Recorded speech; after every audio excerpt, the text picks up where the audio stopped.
میں اپنی چارپائی پر لیٹ گیا۔ میرا دل ابھی بھی زور زور سے دھڑک رہا تھا، لیکن میں کافی دیر تک سوچوں میں گم رہا۔ میں یہ سوچ رہا تھا کہ آخر یہ آواز آ کیوں رہی تھی؟ کیا مردہ عذاب میں ہے؟ لیکن مجھ سے صحیح طور پر اس بات کا کوئی اندازہ نہیں ہو پا رہا تھا۔ ہو سکتا ہے یہ میرا وہم ہو، لیکن نہیں، یہ میرا وہم بھی کیسے ہو سکتا ہے؟ آخر مجھے وہ آواز آئی تھی، تبھی تو میں اس کی تلاش میں وہاں تک گیا تھا نا۔ انہی سوچوں میں گم میری آنکھ لگ گئی اور میں سو گیا۔ لیکن دوسرے تیسرے دن پھر ویسا ہی ہوا اور دوبارہ اسی قبر سے رونے کی آواز آئی۔ میں پھر سے سوچ میں پڑ گیا۔ اب کی بار میں دوبارہ سے اٹھا اور قبرستان کے اسی حصے کی طرف چل پڑا جہاں وہی قبر موجود تھی۔ یہ رات کے تقریباً 12 بجے کا وقت تھا، لیکن آج موسم بالکل صاف تھا۔ میں اپنے ہاتھ میں ٹارچ اٹھائے جب اس قبر کے قریب پہنچا تو دور سے مجھے ٹارچ کی روشنی میں کوئی چیز حرکت کرتی ہوئی محسوس ہوئی، جو کہ قبر کے پاس ہی تھی۔ میں بڑا حیران ہوا کہ آخر یہ کیا چیز ہے۔ کسی عورت کی اذیت ناک دبی دبی چیخیں سنائی دے رہی تھیں۔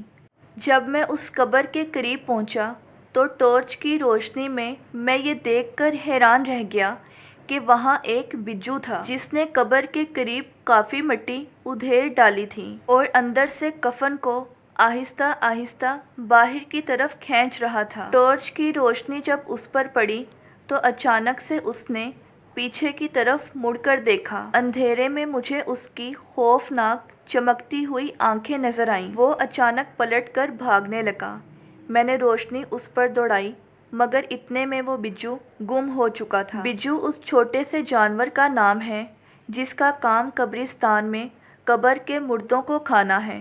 وہ قبریں کھود کر مردوں کو باہر نکال لیتا ہے اور پھر اس کا گوشت کھانا شروع کر دیتا ہے۔ میں بڑا حیران تھا اور پریشان بھی کہ آخر یہ بجو یہاں پر کیسے آ گیا۔ مجھے اس قبرستان میں کام کرتے ہوئے 15 سال گزر چکے تھے اور میں نے ان 15 سالوں میں کبھی بھی اس قبرستان میں بجو نہیں دیکھا تھا، مگر آج نہ جانے اس بجو کو دیکھ کر مجھے خوف سا محسوس ہونے لگا۔ میں چند لمحے ٹارچ کی روشنی میں اس قبر کو دیکھتا رہا اور پھر کچھ سوچ کر واپس مڑ گیا۔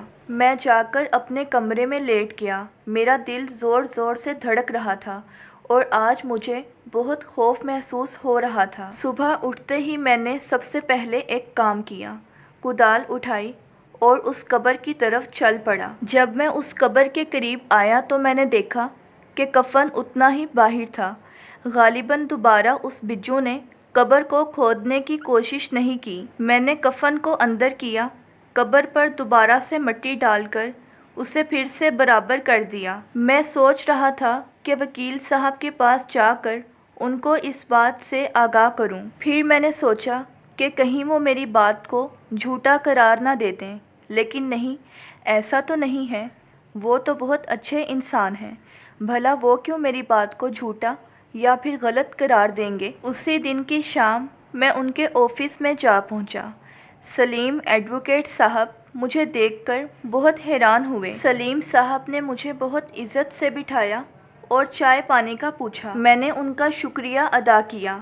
وہ مجھ سے پوچھنے لگے، کیا بات ہے شکیل میاں، کسی کیس کے سلسلے میں آئے ہو؟ انہوں نے بہت محبت اور خلوص سے میرا وہاں جانے کا مقصد پوچھا۔ میں نے ان سے کہا، وکیل صاحب مجھے آپ سے ضروری بات کرنی ہے۔ وہ کہنے لگے، ہاں بولو شکیل میاں، کیا بات ہے، سب ٹھیک تو ہے نا؟ پھر میں نے ان کے سامنے سارا ماجرا بیان کیا کہ کس طرح ان کی والدہ کی قبر سے رات کے وقت رونے، چیخنے، چلانے اور سسکیوں کی آوازیں آتی ہیں، کہ جس طرح وہ کسی شدید عذاب میں مبتلا ہیں۔ اور پھر میں نے ان کو بجو کے قبر کو اکھاڑنے کا واقعہ بھی سنایا۔ سلیم صاحب یہ بات سن کر بہت پریشان ہوئے۔ ان کے چہرے کا تو رنگ پیلا پڑ گیا۔ وہ میری بات سن کر کہنے لگے، شکیل میاں ایسا کیسے ہو سکتا ہے بھلا کہ مرنے والا اس دنیا سے چلا جائے اور پھر اس کی قبر سے آوازیں آئیں؟ ہاں بجو کی بات تو سمجھ میں آتی ہے، وہ تو کسی کی بھی قبر کو اکھاڑ سکتے ہیں۔ مگر یہ رونے کی آواز۔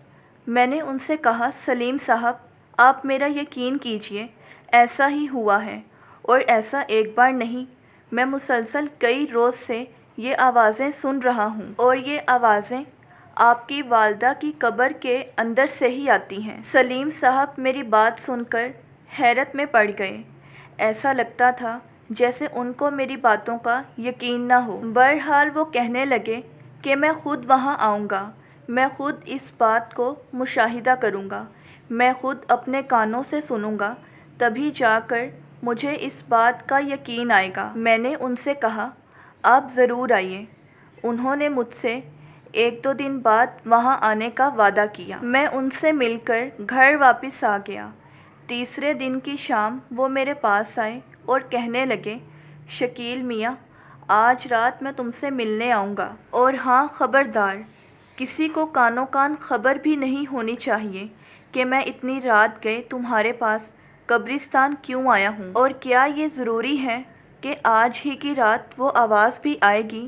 میں نے کہا نہیں، ایسا بھی تو ہو سکتا ہے کہ آج وہ آواز آئے ہی نہ۔ سلیم صاحب کہنے لگے کوئی بات نہیں، اگر آج ایسا نہ ہوا تو میں دوبارہ آ جاؤں گا۔ خیر اپنے وعدے کے مطابق ایڈوکیٹ صاحب رات 12 بجے میرے پاس آ گئے۔ میں نے ان سے چائے پانی پوچھا مگر انہوں نے صاف انکار کر دیا۔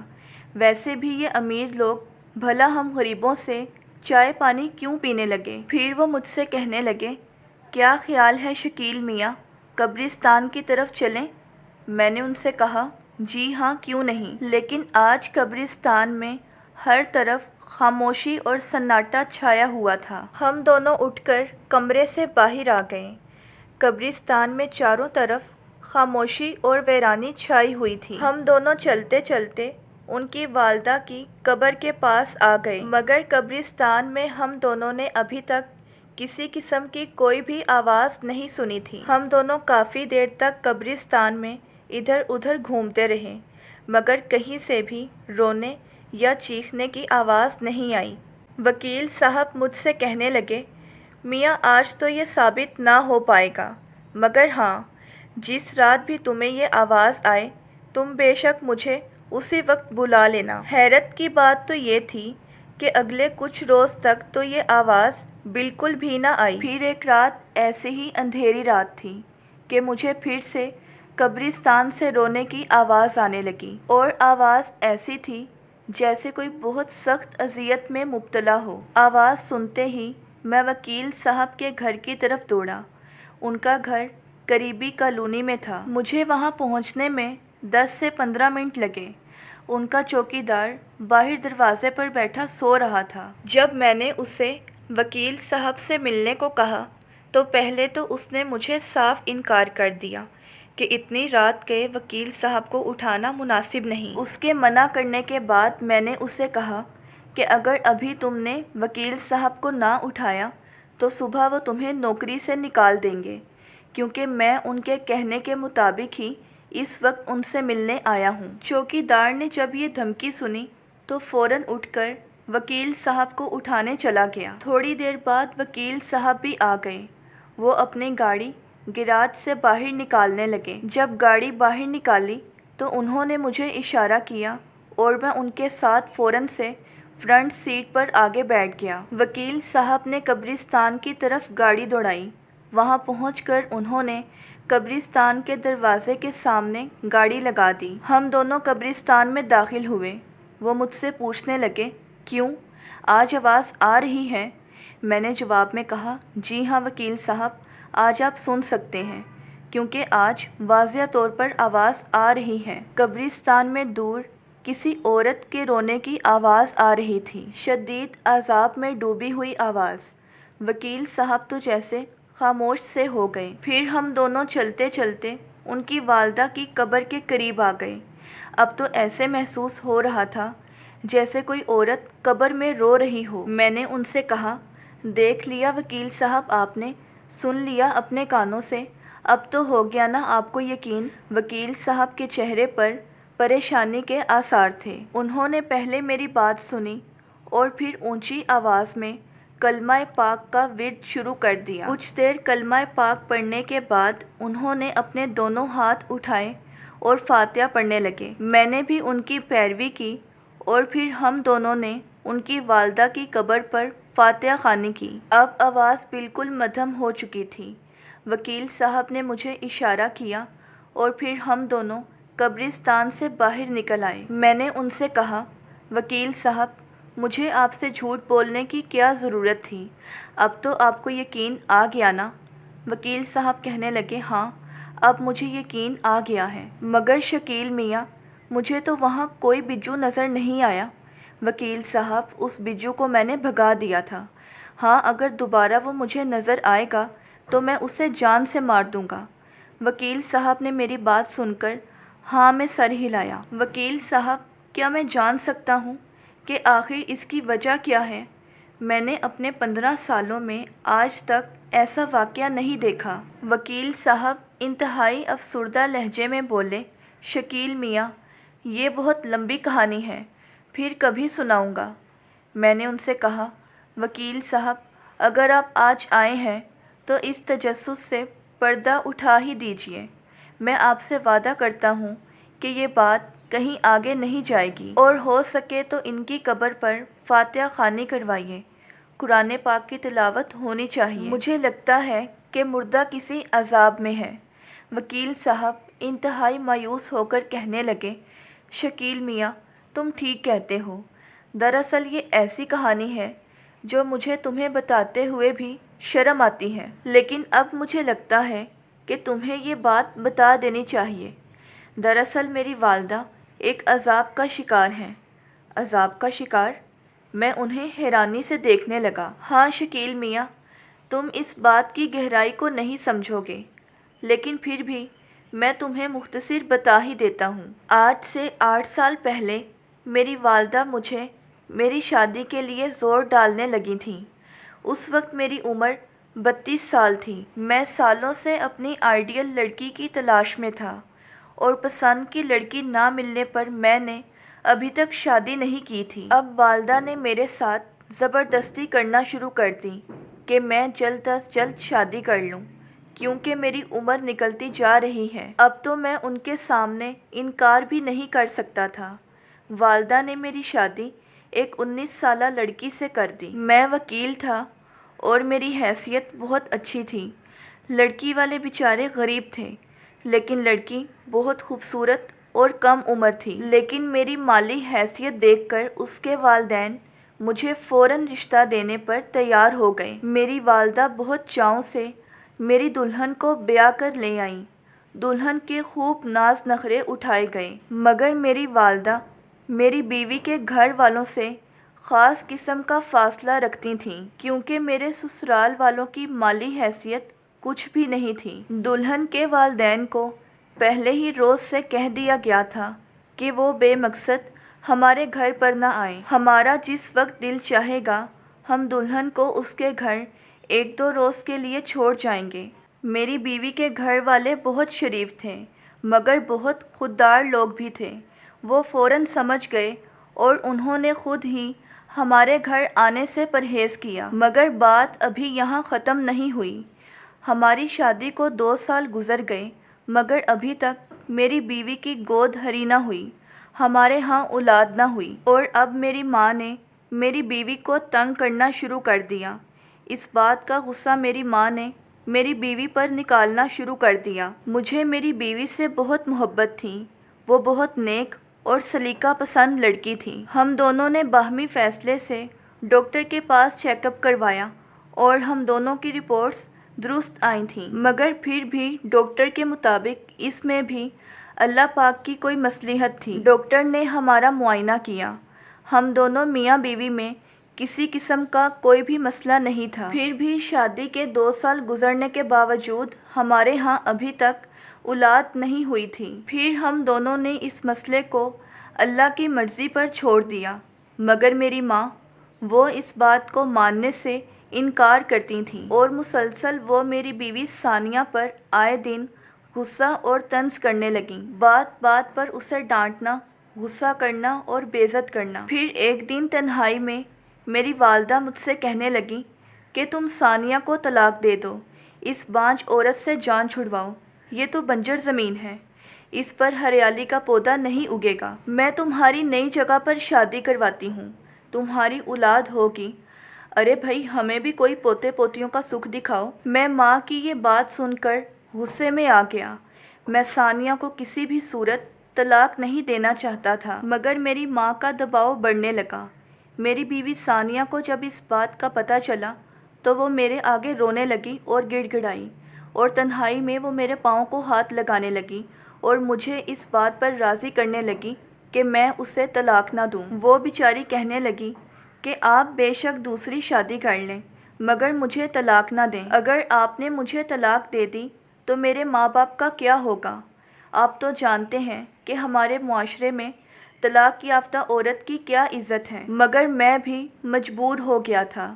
ادھر میری ماں نے ایک امیر گھرانے کی لڑکی کا رشتہ دیکھ لیا تھا، مگر اس امیر فیملی کی بس ایک ہی ڈیمانڈ تھی کہ میں اپنی پہلے والی بیوی کو طلاق دوں، جبکہ مجھے میری بیوی ثانیہ کا بھی خیال تھا اور میں اسے ہرگز بھی طلاق نہیں دینا چاہتا تھا۔ ادھر میری ماں مجھے نئی لڑکی سے شادی پر مجبور کر رہی تھی اور ادھر ثانیہ، وہ میرے آگے گڑ گڑا رہی تھی کہ میں اسے طلاق نہ دوں، بے شک میں دوسری شادی کر لوں، لیکن طلاق دینا بھی ضروری تھا۔ مگر میں نے بہت سوچ بچار کے بعد اپنے دل کی بات مان لی اور میں نے ثانیہ سے کہہ دیا کہ میں اسے طلاق نہیں دوں گا، اور پھر میں نے ماں سے کہہ دیا کہ میں ثانیہ کو نہیں چھوڑوں گا، میں اسے طلاق نہیں دوں گا۔ ہاں، اگر آپ میری شادی نئی جگہ پر کروانا چاہتی ہیں تو اس کے لیے میں تیار ہوں۔ مگر میری ماں کہنے لگی کہ لڑکی کے گھر والے نہیں مانتے، ان کا کہنا ہے کہ اپنی پہلے والی بیوی کو طلاق دو۔ پھر میں نے صاف انکار کر دیا کہ اگر اولاد نہیں ہوتی تو نہ ہو، لیکن میں ثانیہ کو نہیں چھوڑوں گا۔ اس وقت تو میری والدہ خاموش ہو گئیں، مگر مجھے اس بات کا اندازہ نہیں تھا کہ میری ماں اندر ہی اندر کیا کھیل کھیل رہی ہیں۔ انہوں نے جب مجھے بہت مجبور کیا کہ میں ثانیہ کو طلاق دے کر دوسری شادی کر لوں تو میں نے ان کو صاف انکار کر دیا۔ اب ان کو اس بات کا پتہ چل چکا تھا کہ میں ثانیہ کو کبھی نہیں چھوڑوں گا اور دوسری لڑکی اس گھر میں اس وقت تک نہیں آئے گی جب تک ثانیہ اس گھر سے نہیں نکلے گی۔ آخر کار میری ماں نے یہ حل سوچا۔ اس نے میری بیوی ثانیہ کے ساتھ وہ کیا جو میں سوچ بھی نہیں سکتا تھا۔ ایک دن جب میں آفس میں تھا تو مجھے فون آیا کہ ثانیہ کچن میں کھانا بنا رہی تھی تو ثانیہ کے دوپٹے کو آگ لگ گئی اور ثانیہ جل کر بھیانک موت مر گئی۔ اس وقت گھر پر کوئی نوکر بھی نہیں تھا اور والدہ بھی گھر پر موجود نہیں تھیں۔ گھر پر کسی کے موجود نہ ہونے کی وجہ سے ثانیہ کو مدد نہ مل سکی اور وہ جل کر مر گئی۔ جب مجھے آفس میں یہ بھیانک فون آیا تو میں پریشانی کی حالت میں فوراً اپنے گھر پہنچا تو میں نے دیکھا کہ میری ماں مگرمچھ کے آنسو بہا رہی تھی اور ثانیہ بیچاری کا پورا جسم بری طرح سے جل چکا تھا اور وہ بہت بھیانک موت مر چکی تھی۔ میری تو جیسے دنیا ہی اجڑ گئی تھی۔ میں رو رو کر نڈھال ہو رہا تھا۔ ثانیہ کی موت نے مجھے توڑ کر رکھ دیا تھا، مگر ابھی تو 4 دن بھی نہیں گزرے تھے کہ میری ماں نے مجھے نئی شادی پر زور دینا شروع کر دیا۔ بڑی مشکل سے میں نے اپنی ماں کو 2 ہفتوں تک روکے رکھا، پھر اس کے چند دن گزرنے کے بعد ہی میری ماں خوشی خوشی اپنی مرضی کی دلہن کو بیاہ لے آئی۔ ماں کی خوشی دیکھ کر مجھے یوں محسوس ہوتا تھا کہ ثانیہ کی موت قدرتی نہیں ہوئی، بلکہ اس کی موت میں میری ماں کا ہاتھ ضرور شامل ہے، مگر میرے پاس اس بات کا کوئی ثبوت نہیں تھا۔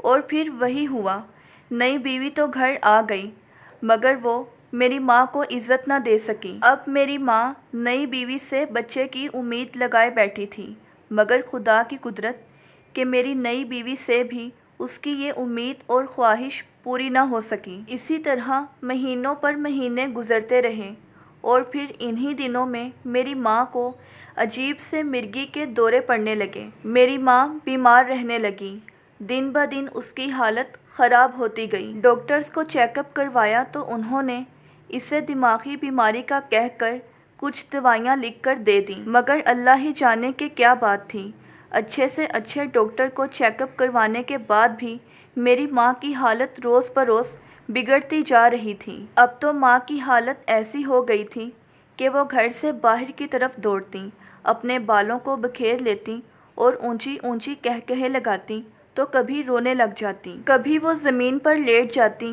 تو کبھی وہ بالکل ہی پاگلوں والی حرکتیں کرنے لگ جاتیں۔ ایک دن جب میں آفس سے گھر آیا تو میں یہ دیکھ کر حیران رہ گیا کہ میری ماں دیوار میں اپنا سر ٹکرا رہی تھی اور میری بیوی پریشان کھڑی سامنے یہ دیکھ رہی تھی۔ میری بیوی مجھ سے کہنے لگی، خدا کے لیے اپنی ماں کو پاگل خانے چھوڑ آؤ، یہ تو بالکل ہی پاگل ہو گئی ہے، دیکھو تو ذرا کیا کر رہی ہے یہ۔ جبکہ میں اپنی ماں کی حالت دیکھ کر بہت پریشان تھا اور میرے ساتھ ساتھ میرے والد صاحب بھی بہت پریشان تھے۔ ان کی بیوی کی یہ حالت ان سے دیکھی نہیں جا رہی تھی۔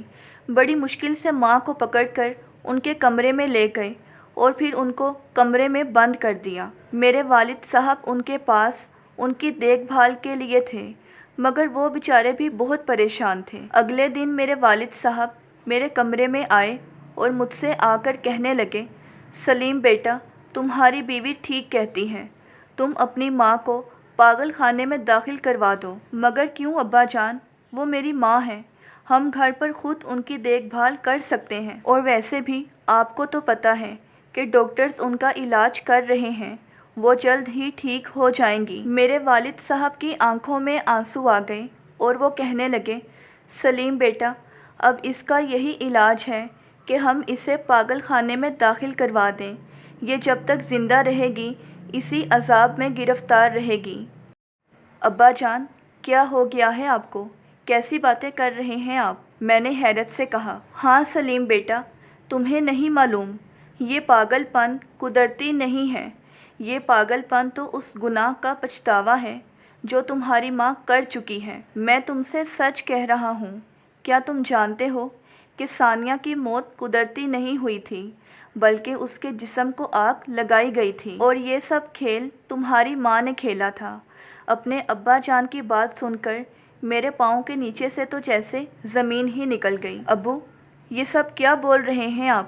ہاں بیٹا، میں جو بھی بول رہا ہوں وہ بالکل ٹھیک ہی کہہ رہا ہوں، مگر میرا اللہ جانتا ہے کہ میں ہرگز بھی اس گناہ میں شامل نہیں تھا۔ میں اپنے ابا کی بات سن کر آنکھ جھپکے بغیر ہی ان کو غور سے دیکھے جا رہا تھا۔